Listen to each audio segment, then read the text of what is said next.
hadirkan Kepala Staf Angkatan Darat, hadirkan Panglima TNI, Kepala Staf untuk membahas. Kami banyak sekali di temuan-temuan ini, yang insubordinary, disharmoni, ketidakpatuhan. Ini TNI kayak gerombolan ini, lebih-lebih ormas jadinya, tidak ada kepatuhan. Kami ingin tegas ini, karena jangan lupa penggerak daripada kekuatan itu Presiden dan DPR, bukan hanya Presiden.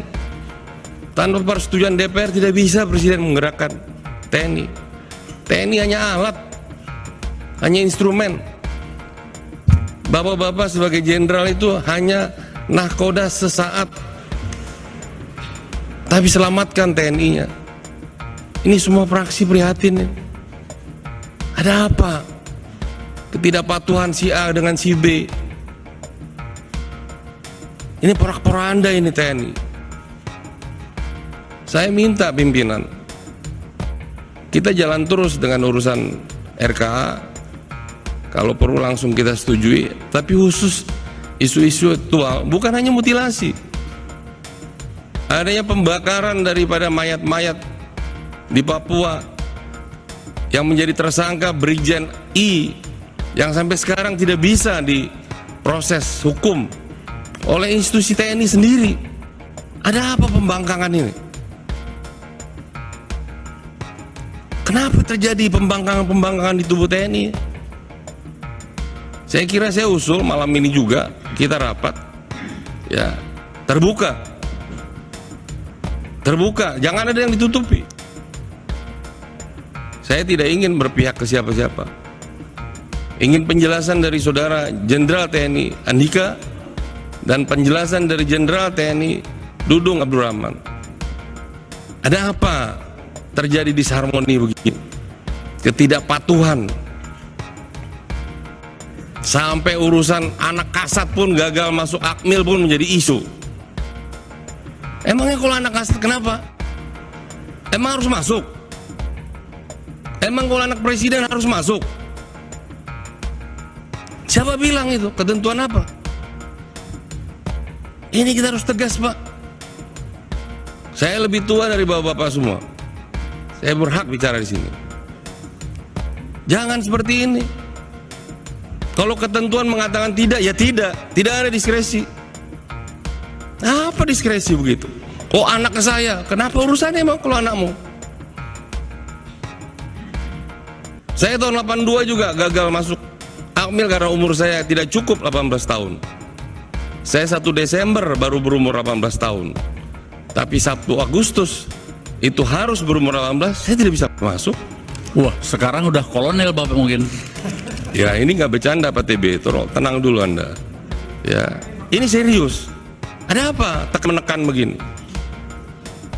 Bagaimana pertanggungjawaban kita nanti pada anak itu? Tidak ada dasar hukumnya. Dia cacat hukum. Ini serius, Pak. Makanya tadi semua ini fraksi meminta ini rapat ditunda kecuali pembahasan anggaran.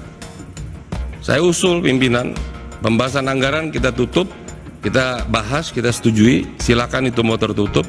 Tapi isu aktual kita buka lagi, tapi hadirkan kasat di sini. Kita ingin clear, kalau perlu dengan segala hormat bahwa bapak yang di belakang nggak perlu hadir. Ada apa sih ini? Jangan ada dusta di antara kita dong.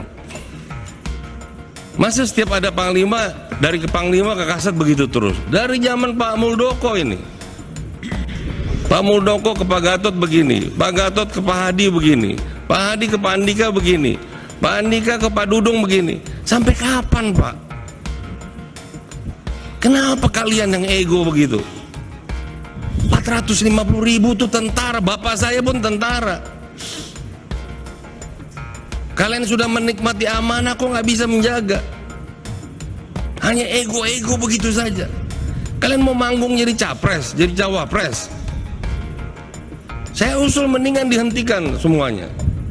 Pak Effendi. Enggak, ini serius, agar ini semua kita jangan menganggap isu ini isu sederhana. Saya mohon. Iya. Ya, nanti kita isu buatkan. aktual dibahas, yang bersangkutan hadir di sini. Saya tidak permasalahkan mau wamen Tapi Wamen pun, Menteri pun harus hadir sebenarnya sebagai pembina, Pak. Agar clear kita. Oke. Saya tidak ingin menyalahkan siapa-siapa. Saya ingin mendapatkan penjelasan dari bapak-bapak yang dapat amanah, dapat kepercayaan dari Presiden, dari kami, ya, seperti apa yang terjadi di tubuh TNI. Terima kasih, Baik, Ketua. terima kasih Pak Effendi. Ini senada dengan tadi, kita akan buatkan rapat khusus untuk isu-isu aktual karena hari ini Kasat tidak hadir.